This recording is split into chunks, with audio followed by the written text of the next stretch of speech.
Hello दोस्तों। तो ये हमारा एक न्यू चैप्टर का शुरुआत होने जा रहा है, ठीक है।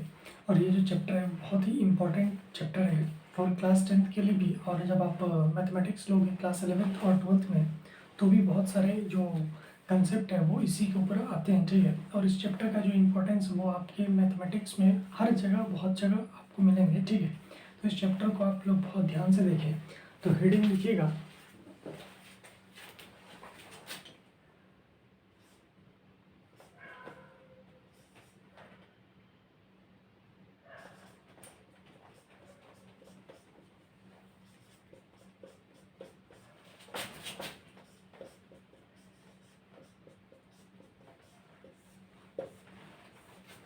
सीक्वेंस एंड सीरीज, ठीक है।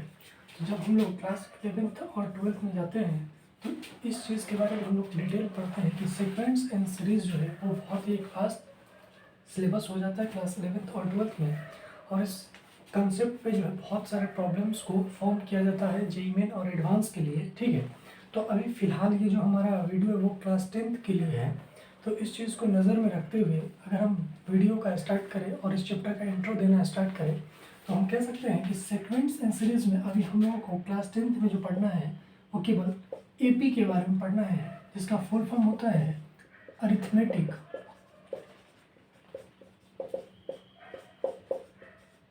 प्रोग्रेशन, ठीक है। मतलब एपी का मतलब क्या होता है? अरिथमेटिक प्रोग्रेशन, मतलब मीन्स फुल फॉर्म, ठीक है। अब जैसे सपोज कीजिए मेरे पास अगर हम देख रहे हैं 1 2 3 4 5 6, अगर मेरे पास कुछ नंबर्स हैं सपोज 1 2 3 4 5 6, ठीक है। तो ये एक सीक्वेंस है। ये जो गिवन है वो हमारा क्या है? एक सीक्वेंस है। ये सीक्वेंस क्या चीज़ का? ये सीक्वेंस जो है वो बेसिकली वो हमारा नेचुरल नंबर का सीक्वेंस है, ओके। तो इस एग्जांपल में फर्स्ट नंबर के एग्जांपल में अगर हम ध्यान से देखें तो आप ये चीज़ देखते होंगे कि जब हम लोग 2 में से 1 को माइनस करते हैं तो डिफरेंस कितना होता है? 1, ठीक है। उसी प्रकार जब हम लोग 3 माइनस 2 करेंगे तो डिफरेंस कितना आएगा? 1। उसी प्रकार जब 4 में से हम लोग 3 को माइनस करेंगे तो कितना आएगा? 1। और जब हम लोग 5 में से 4 को माइनस करेंगे तो कितना आ रहा है डिफरेंस? 1। उसी प्रकार जब 6 में से 5 को माइनस करेंगे तो हमारा रिजल्ट क्या आ रहा है? 1। इसका मतलब हर राइट साइड वाले में से जब हम लोग लेफ्ट साइड को माइनस कर रहे हैं तो सारे में कॉमन आ रहे वैल्यू, जिसका वैल्यू कितना है? 1, ठीक है।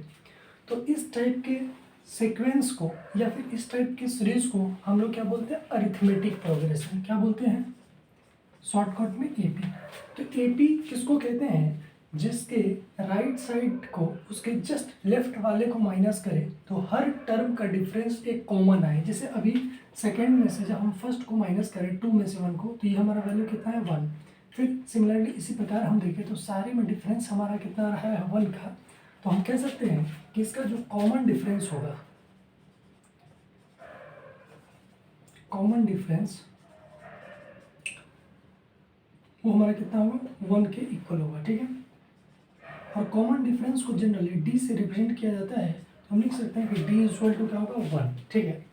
तो ये एक इंपॉर्टेंट चीज़ कि डिफरेंस हमारा क्या होना चाहिए? कॉमन होना चाहिए, ठीक है। ऐसे देखिएगा दूसरा चीज़, जैसे मान चलो 1 3 5 7 10, ओके। तो अगर मेरे पास सपोज दैट अगर कोई हमसे पूछ रहा है कि ये एपी है कि नहीं, अगर हमको इसका चेक करना है कि ये एपी है कि नहीं, तो हम लोग क्या चीज़ देखेंगे कि 3 माइनस 1 डिफरेंस कितना है? 2। 5 माइनस 3 डिफरेंस कितना रहा है? 2, ओके। एंड 7 माइनस 5 डिफरेंस कितना रहा? 2। एंड 10 माइनस 7 डिफरेंस कितना रहा? 3। इसका मतलब ये दोनों इक्वल है 2 2, यहाँ भी क्या है? 2 2, बट यहाँ पे क्या है? Does not equal to 2 does not equal to 3. So this question या कह सकते हैं this sequence is not an AP, okay. तो एपी के लिए हमारा क्या है? इस सारे का डिफरेंस कितना होना चाहिए? कॉमन होना चाहिए। तो इसका मतलब ये हमारा क्या है? Not AP, not AP. और ये हमारा क्या है? एपी। तो एपी होने के लिए सबसे इंपॉर्टेंट कंडीशन अगर पूछा जाए कि what is the main condition for become arithmetic progression, तो नोट डाल के आप लिखिएगा when we subtract from right to just preceding, the value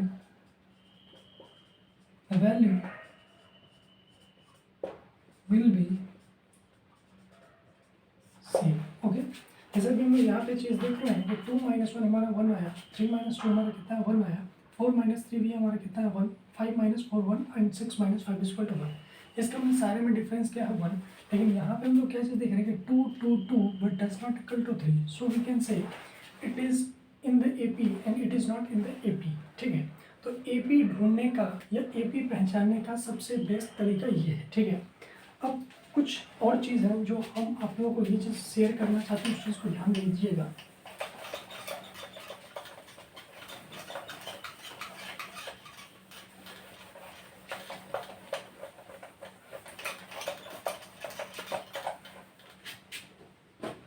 जैसे मान के चलिए 1 3 5 7 9 11। ओके, सबसे पहली बात ये हमारे क्या है AP।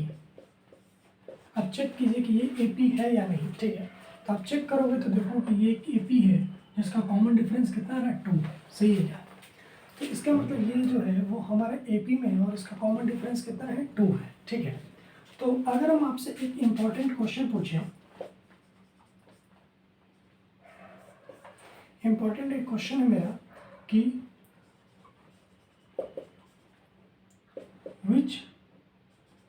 which is the word of mathematics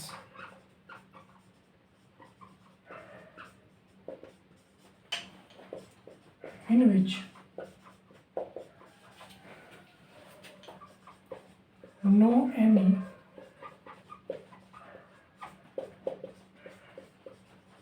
vowel is present। मतलब वो ऐसा कौन सा वर्ड है मैथमेटिक्स का जिसमें कोई भी वॉवेल, हम लोग जानते हैं वॉवेल क्या होता है A E I O U। तो कुल मिलाकर वॉवेल कितने होते हैं इंग्लिश अल्फ़ाबेट्स में 5। तो वो कौन सा ऐसा मैथमेटिक्स का वर्ड है जिसमें ये वॉवेल जो है वो हमारा नहीं आता है। ठीक है, तो ये एक इम्पॉर्टेंट क्वेश्चन है। ठीक है, ये कोई सिलेबस से नहीं है। ठीक है, ये एक इंटरेस्ट के लिए है। तो अगर आप सोच पा रहे हो तो ये बहुत अच्छी बात है। अगर नहीं सोच पा रहे हैं तो आप हमारे इस चैप्टर को फर्स्ट इंट्रोडक्शन की लास्ट में ही, इस वीडियो की लास्ट में हम आपको वो चीज़ बताएंगे, या फिर आप खुद भी इस चीज़ को देख सकते हैं कि क्या होगा। ठीक है, तो इस क्वेश्चन का आप सोच सकते हैं। ठीक है, अब देखिए कंसेप्ट मेरा,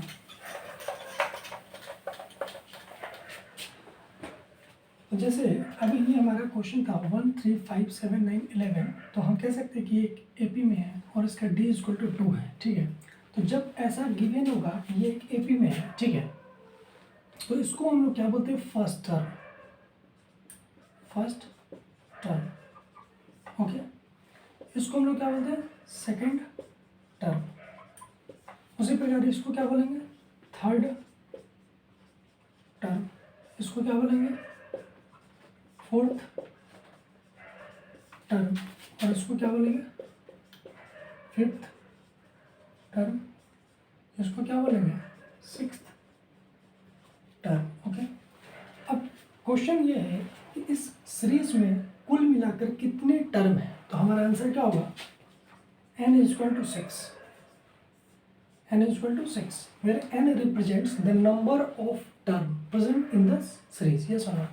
So n = 6। ठीक है, तो इसको हम लोग क्या बोलेंगे first term, second term, third term, fourth term, fifth term, sixth term. Okay, तो आपको ये चीज़ पता चला होगा थोड़ा बहुत कि ये फर्स्ट टर्म, ये सेकेंड टर्म और ये थर्ड टर्म का मतलब क्या होता है। ठीक है, जैसे मान के चलिए सपोज कीजिए, हम अगर आपसे ऐसा पूछें कि सपोज कीजिए कि आपकी क्लास में कुल मिलाकर 10 स्टूडेंट है। ओके, और मान के चलिए ऐसा है कि 10 स्टूडेंट में से 4 स्टूडेंट्स ऐसे हैं जिनका नाम क्या है A से ही स्टार्ट से है। ओके, तो अगर हम ऐसा बोल दें, ठीक है, कि और मान के चलिए कि चारों जो स्टूडेंट्स है ए वाले वो एक ही बेंच पे बैठे हैं, तो अगर हम ये बोल दें कि जितने भी ए वाले स्टूडेंट हैं वो सारे बाहर आ जाएं, तो इसका मतलब हमारे पास कितना बाहर में बच्चे होंगे, 4A। इसका मतलब टोटल ए वाले जो है वो बाहर आ जाएंगे, ठीक है।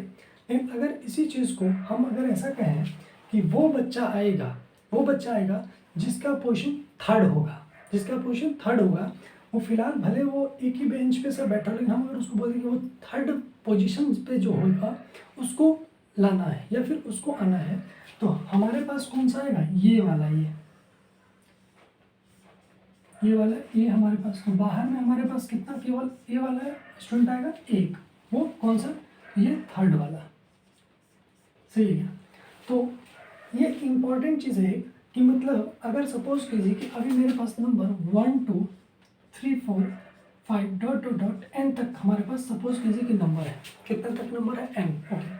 तो अगर हम आपसे पूछे कि इसमें फोर्थ टर्म क्या है, तो आपका आंसर क्या होगा, 4। सेकेंड टर्म क्या है, 2। फर्स्ट टर्म क्या है, 1। फिफ्थ टर्म क्या है, 5। उसी प्रकार अगर हम आपसे पूछे कि nth टर्म क्या है हमारा, nth टर्म क्या होगा, तो आपका आंसर आना चाहिए n, यस और नॉट।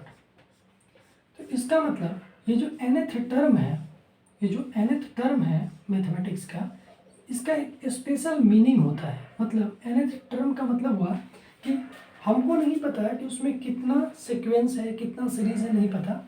हमको nth टर्म का मतलब कि जो nवां टर्म होगा उसका वैल्यू हमको बताना है। तो इसका मतलब एक मैथमेटिक्स का वर्ड है nth। nth एक ऐसा वर्ड है मैथमेटिक्स का जिसमें कोई भी वॉवेल नहीं आता है, ठीक है। आप चाहें तो इस क्वेश्चन का आंसर गूगल पे भी आप सर्च कर सकते हैं कि which is the word of mathematics in which no any vowel is present, तो आंसर आपका आएगा nth टर्म, ओके। तो आप इस चीज़ को लिख लीजिएगा आंसर में थोड़ा अच्छा से, ताकि आपको ये चीज़ याद रहे।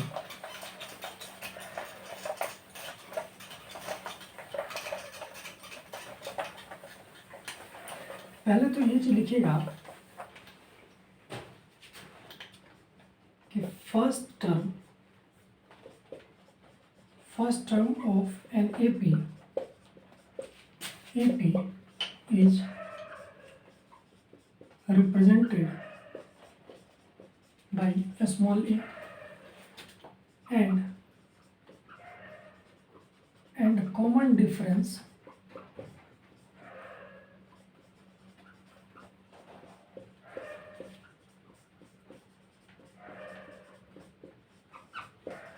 represented by D, okay,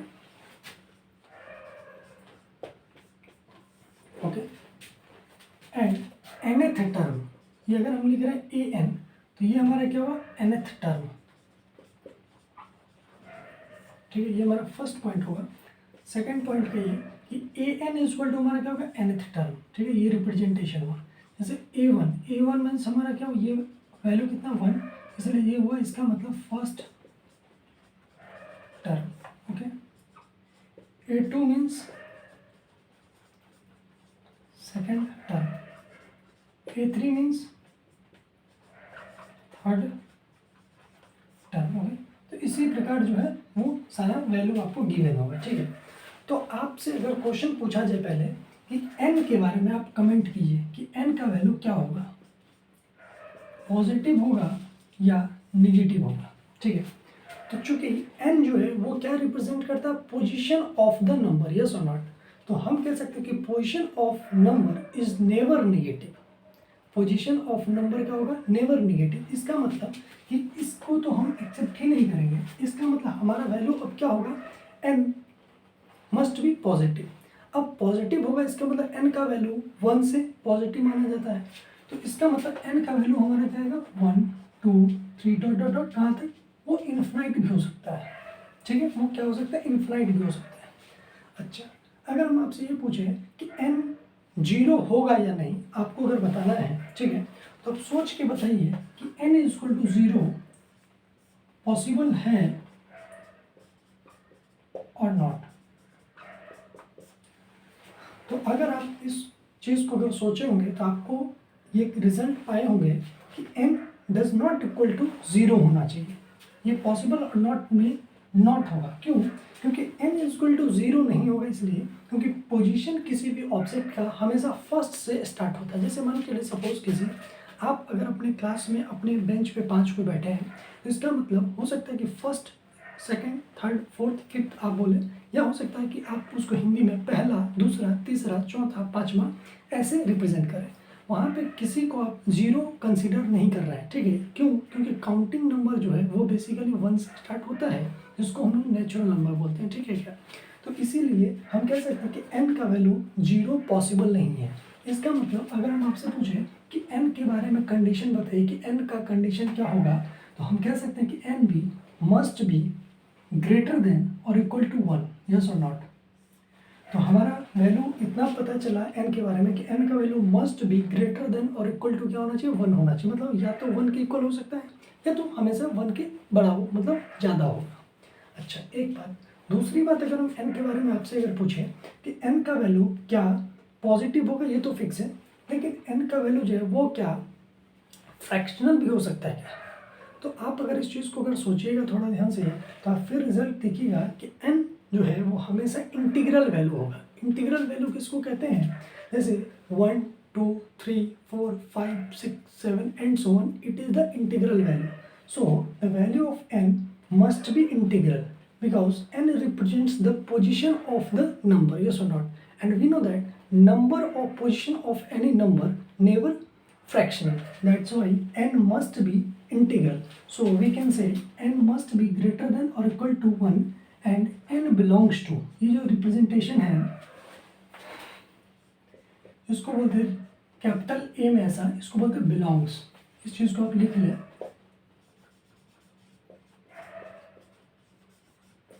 belongs to. जैसे हम ऐसा कह सकते हैं कि actually I belong from Hindu धर्म, ओके।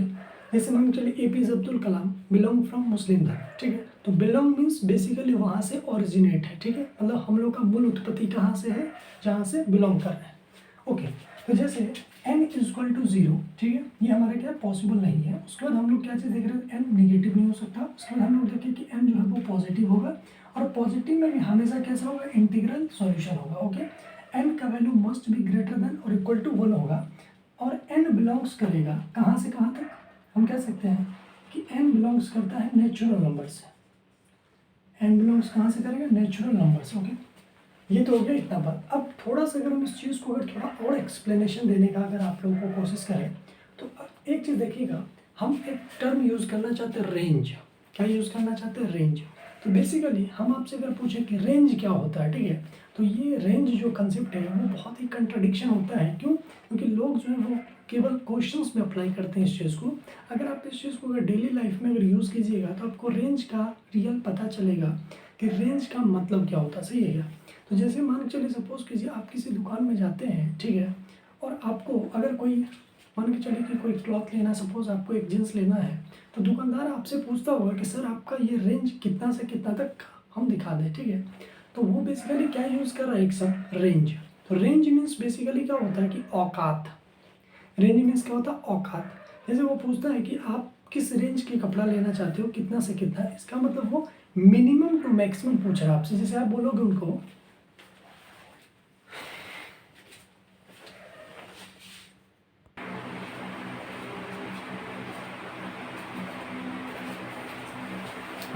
हम लोग कहाँ पे थे, रेंज ऑफ द फंक्शन या फिर रेंज ऑफ द नंबर पे, फिलहाल ये फंक्शन नहीं है, क्या।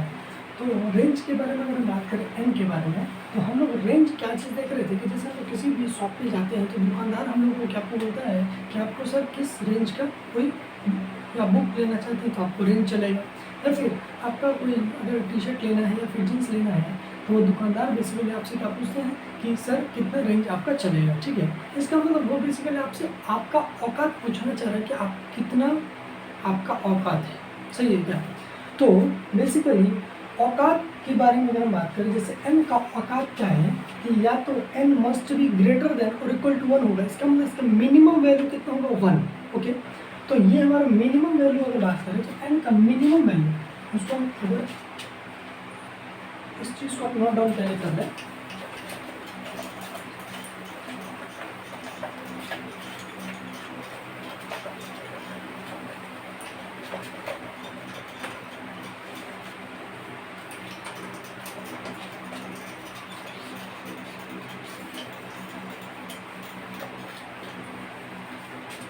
अब मान के चलिए सपोज कीजिए कि आप दुकानदार क्या बोल रहे हैं, बेसिकली 300 to 1000 तक हमारा रेंज होगा। मतलब ये एक चीज़ आप कह रहे हैं कि 300 to 1000 तक का आप कोई जीन्स दिखा दो, ठीक है।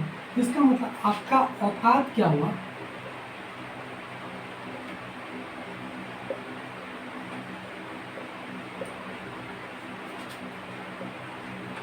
मिनिमम कितना है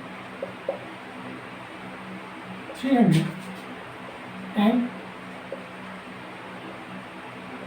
मैक्सिमम कितना है 1000, ठीक है। ये आपका क्या हुआ औकात, शुद्ध भाषा में अगर बोला इसी चीज़ को अगर मैथमेटिक्स में पूछें तो आपका क्या हुआ रेंज, मतलब your range equal to 300 to 1000, okay. ये आपका क्या हुआ रेंज। तो इस चीज़ को हम ऐसे भी लिख सकते हैं कि range must be greater than और इक्वल टू 300, ओके। या इसको हम ऐसे अगर लिखें, देखिएगा range must be greater than और equal to 300 but less than और इक्वल टू 1000। तो इस चीज़ को हम लोग ऐसे भी लिख सकते हैं, ये आपका क्या हुआ रेंज। उसी प्रकार n के बारे में हम लोग अभी क्या चीज़ देखे हैं कि n must be greater than और इक्वल टू कितना है 1। इसका मतलब n का मिनिमम वैल्यू कितना होगा,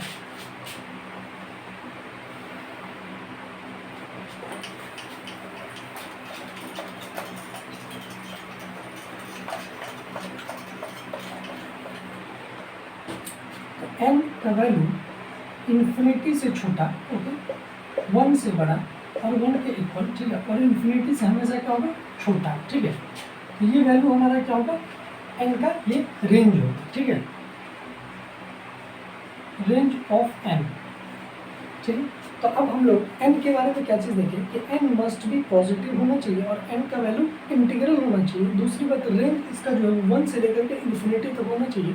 n 0 क्यों नहीं होना चाहिए वो चीज़ आपको बता के रख दी है, और n नेगेटिव क्यों नहीं होना चाहिए ये चीज़ भी हम आपको बता दी है, ठीक है। तो अब हम लोग AP के बारे में कुछ इंट्रोडक्शन देख चुके हैं कि AP होता क्या है कि जब हम लोग राइट साइड वाले नंबर में से लेफ्ट साइड को अगर माइनस करते हैं, फिर अगला राइट साइड वाले में से जब लेफ्ट वाले को हम लोग माइनस करते हैं, अगर देख रहे हैं कि सारे सीरीज में अगर डिफरेंस जो है वो एक कॉमन आ रहा है तो उसको हम लोग क्या बोलते हैं कॉमन डिफरेंस, ओके। तो एपी के लिए इंपॉर्टेंट चीज़ है कि एक क्या होना चाहिए कॉमन डिफरेंस होना चाहिए, ठीक है। तो पहला कंडीशन क्या है किसी भी सीरीज को एपी होने के लिए, फर्स्ट कंडीशन एपी होने के लिए कि हमारा जो कॉमन डिफरेंस है वो सेम होना चाहिए, ओके। कॉमन डिफरेंस का मतलब है कि सेम होगा, ठीक है। दूसरा कंडीशन कि जो गिवन है डाटा उसमें n का वैल्यू हमारा क्या होना चाहिए must be integral positive solution होना चाहिए, इंटीग्रल पॉजिटिव होना चाहिए, ठीक है। और n का value must be greater than और इक्वल टू 1 होना चाहिए, ठीक है क्या।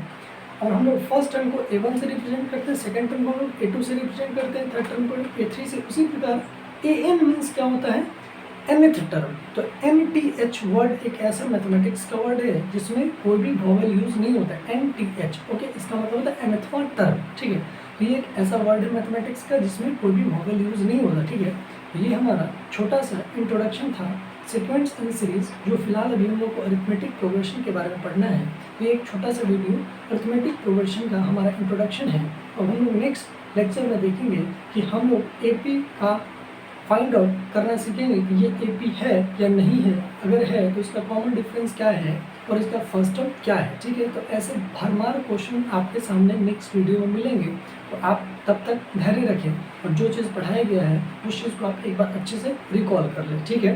तो फिर नेक्स्ट टाइम हम लोग मिलते हैं। हाई मोटिवेट होके आइएगा आप लोग और हैप्पी फेस लेके आइएगा ताकि आप लोगों को मज़ा आ जाए फिर मैथमेटिक्स पढ़ने में, ठीक है। Thank you, good night.